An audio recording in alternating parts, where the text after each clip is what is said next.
Get out of your feelings, baby. You're walking around moping, sad, crying, and that's okay, but you are doing it in the worst way possible. You need to have a positive relationship with interacting with sadness, otherwise you're going to crumble.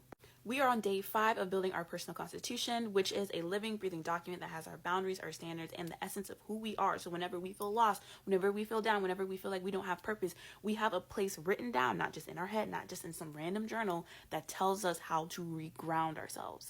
We are in our grounding article section, which is the foundational essence of who we are. And if we're not good here, we're not good here, we're not good anywhere. So we need to make sure that we are emotionally intact. Otherwise, everything else in our personal constitution is void. It can be people, places, things. Maybe it's just all in your head, but you need to ensure that you are able to identify what those causes are.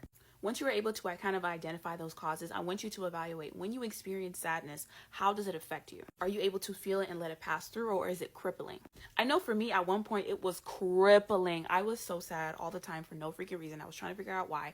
And whenever I was sad, I would kind of self-isolate, and I would just be in my room. I didn't want to go out. I didn't want to do things. And whenever something would come around, I'd be like, oh, well, I don't think I'm going to get it. It's so sad. Boo hoo hoo hoo. Then I'm laying in my bed, and then boom, I don't get it. And then boom, I'm even more sad. Such an ugly cycle. Sometimes we get so comfortable in our sadness, we put it on a pedestal and we idolize it. We just can't wait to be sad, because then we have our favorite ice cream for when we're sad. We have our favorite comfort TV show or comfort movie when we're sad. We have our favorite book when we're sad, and our favorite pillow and our blanket. And it's like, why do you have a whole ritual to just feel sad and not to actually address it, feel it, and let it go?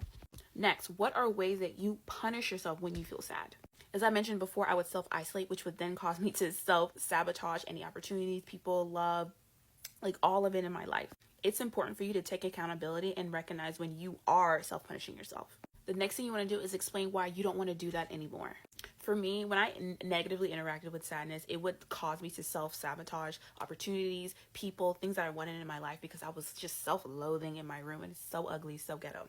And it honestly didn't feel good. Most of my life, I was super happy, super joyful, super excited, super hopeful. And during that time, it was like a 2-3 year period, I was just really, really sad. And it just stopped me from being able to celebrate any of my accomplishments, to be happy for any good things happening in my life. Because honestly, I was truly, truly blessed. But because my sadness was blinding me, it was making my life feel like it was the worst thing ever.